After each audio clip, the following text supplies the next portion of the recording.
సుమిత్ర గారు, 3 నెలల్లో 10 నియోజకవర్గాల్లో ఉప ఎన్నికలు రాబోతున్నాయి, వాటికి మేము సిద్ధంగా ఉన్నామని చెప్పేసి బీఆర్ఎస్ నేతలు అంటున్నారు. అయితే మొహమ్మద్ గారు ఇంతకు ముందు మాట్లాడారు, మేమేమీ రమ్మనలేదు, వాళ్లే వచ్చి పార్టీలో జాయిన్ అయ్యారు. కానీ మీరు పార్టీలోకి జాయిన్ చేసుకున్నప్పుడు మాత్రం ఖచ్చితంగా వేరే ఏదో లెక్కల్లో తీసుకొని జాయిన్ చేసుకున్నారని అంటున్నారు. ఇది ఎంతవరకు వాస్తవం?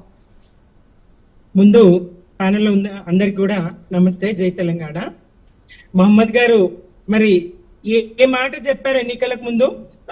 మీ రేవంత్ రెడ్డి గారు కేసీఆర్ గారి ఇంటి మీద వాలిన కాకి ఇటు వాలితే కాల్చి చంపుతామని చెప్పిండు కదా. మరి కడియం శ్రీహరి గారు, సోదరి సునీత గారు చెప్పినట్టు కడియం శ్రీహరి గారే కదా మొదటి మాట అన్నది. మరి ఆ కడియం శ్రీహరి గారిని కాంగ్రెస్ లో చేర్చుకున్నారు కదా. ఆ కడియం శ్రీహరి గారిని చేర్చుకున్నారు. వాళ్ళ కూతురు ఇక్కడ బీఫామ్ తీసుకున్న తర్వాత, టికెట్ తీసుకున్న తర్వాత మళ్ళీ మీ ఎంపీ అభ్యర్థిత్వాన్ని ఇచ్చారు. మీ రాహుల్ గాంధీ గారేమో రాజ్యాంగాన్ని పట్టుకొని తిరుగుతారు. మీరు మాట్లాడినంతసేపు అందరూ మౌనంగా ఉండాలి.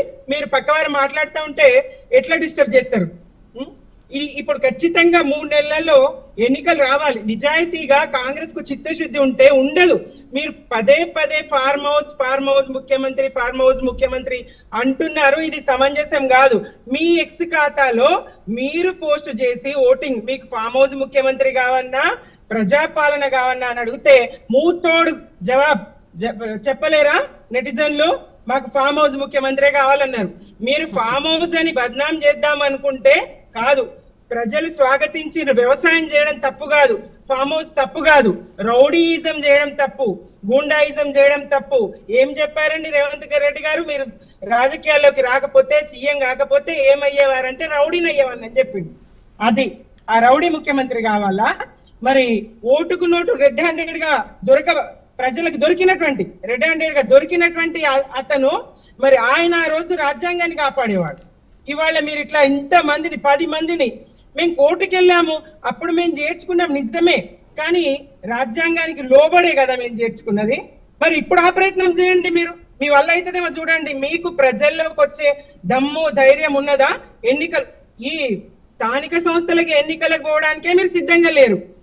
ఇక అసెంబ్లీ ఎన్నికలకు మీరు ఎట్లా పోగలుగుతారు? ఆ 10 స్థానాల్లో అసెంబ్లీ ఎన్నికలకు పోయేంత దమ్ము ధైర్యం మీ ప్రజాపాలన పట్ల ప్రజల్లో సదభిప్రాయం ఉంది. మేము చక్కటి పాలన అందించాం, ప్రజాపాలనని అందిస్తున్నాం అనేటువంటి విశ్వాసం మీకుంటే ధైర్యంగా మీరు ఎన్నికలకు రండి. 10 మంది చేత ఎప్పుడే 3 నెలల సమయం ఎందుకండి? 3 రోజుల్లో రాజీనామా చేయించండి, రండి ఎన్నికలకు. అప్పుడు తేలుతుంది కదా. ప్రజలు ఏమన్నా ప్రజా కోర్టుకు రండి. అక్కడ సుప్రీంకోర్టులో తీర్పు అది వచ్చింది. 3 నెలలు సమయం ఇచ్చిండ్రు. 3 రోజులు సమయం తీసుకొని ప్రజా కోర్టులోకి రండి, మీకు ఎలాంటి తీర్పు వస్తుందో చూడండి. అంటే సుమిత్ర గారు, ఇప్పుడు ఏంటి 3 నెలల్లో 10 నియోజకవర్గాల ఉప ఎన్నికలు జరిగితే గనక ఏమవుతుందని అనుకుంటున్నారు మీరు? ఓడిపోతారా లేకపోతే మీ సైడ్ వచ్చేస్తారా వద్దు అనుకొని? ఎవరు ఈ 10 మంది అంటున్నారా? ఏం జరుగుతుంది అనుకుంటున్నారు? ఎన్నికలు 10 మంది మా వైపు వచ్చే ప్రసక్తే ఉండదని మేము తీసుకోము. వాళ్ళు చెప్తున్నారు ఇప్పటికే కొంతమంది, మేము పార్టీ మారలేము, వేసుకున్న దేవుని కండువా, రేవంత్ రెడ్డి గారు ఇంట్లో పోయి కప్పుకున్న దేవుని కండువా, లేదంటే రేవంత్ రెడ్డి గారు మా ఇంటికి వచ్చి కప్పింది దేవుని కండువా అంటారు. పార్టీ మీటింగ్ లోనే పాల్గొంటారు, బహిరంగంగా కార్యకర్తల మీటింగ్ లోనే పాల్గొంటారు. అటువంటి వాళ్ళు మళ్ళీ భయపడతారు. వీళ్ళు నిజాయితీగా రేవంత్ రెడ్డి ప్రభుత్వం చేస్తున్న మంచి పనులకు మెచ్చి నచ్చి అటు పోతే ప్రజల ఆమోదం ఉంటది కదా. ఎందుకు భయపడాలి? పార్టీ మారలేదని ఎందుకు చెప్పాలి? నిర్భయంగా చెప్పాలి మారనమని. ఆ ధైర్యము దమ్ము లేదు కదా. ప్రజలకు భయపడతా ఉన్నారు కదా, అందుకే వాళ్ళు అట్లా చెప్తున్నారు. పార్టీ అట్లే చేస్తా ఉంది కాంగ్రెస్. మరి రాహుల్ గాంధీ గారు దేశవ్యాప్తంగా ఒక న్యాయం, తెలంగాణకు వచ్చేసరికి ఒక న్యాయం. ఎట్లా ఆయన దేశ రాజకీయాలు ఎట్లా కొనసాగగలుగుతారు? దేశం గమనించదా ఇక్కడ ఏం జరుగుతా ఉందో? ఆయన ద్వంద్వ వైఖరి, 2 నాలుకల ధోరణి.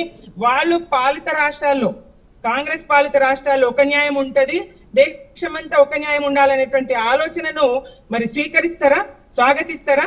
తప్పుబట్టే ఆలోచన ఉండదా? వీళ్ళ చిత్తశుద్ధి ఏంది, వీళ్ళు మాట్లాడేది ఏంది, వీళ్ళు రాజ్యాంగాన్ని అలంకరణ కోసం పట్టుకుంటున్నారు అని చెప్పేసి దేశ ప్రజలు అనుకుంటారు కదా. ఈ రకంగా రాజీవ్ గాంధీ గారికి అవకాశం వచ్చేటువంటి రోజు ఒకటి ఉంటదా ఇట్లా చేస్తూ పోతే రాహుల్ గాంధీ గారికి? ఇట్లాంటి పరిస్థితులు కాంగ్రెస్ మరి ఈ తీర్పు అయితే ఖచ్చితంగా అనుకూలమనే మేము అనుకుంటున్నాం. ఈ తీర్పు స్పీకర్ గారికి 3 నెలల గడువు ఇచ్చి తీరారు. ఈ 3 నెలల్లో వీళ్ళు నిజాయితీగా మరి స్పీకర్ గారి మీద ఒత్తిడి లేకుండా, స్పీకర్ గారి పదవికి కలంకం రాకుండా ఈ కాంగ్రెస్ పార్టీ చర్యలు తీసుకోవాలి, వాళ్ళ చేత రాజీనామా చేయించాలి, మళ్ళీ ఎన్నికలకు పోవాలి. ప్రజాపాలన నిజం అనుకుంటే 20 నెలల్లో వీళ్ళు చేసిన మీ అభివృద్ధి అని పాదయాత్ర మొదలు పెట్టిండ్రు కదా, ఇది నిజం అనుకుంటే, నమ్మితే, వాళ్ళ పాలన మీద వాళ్ళకి విశ్వాసం ఉంటే, ప్రజలకు మేలు చేసినాం అనుకుంటే వాళ్ళు ఖచ్చితంగా ఎన్నికలకు పోవాలి. 3 నెలల్లో తీర్పు ఇవ్వాలి వీళ్ళు. Okay, right. సత్యం గారు ఏమంటారు? ఒకవేళ ఎమ్మెల్యేలు గనక అనర్హత వేటుకు గురైతే కనుక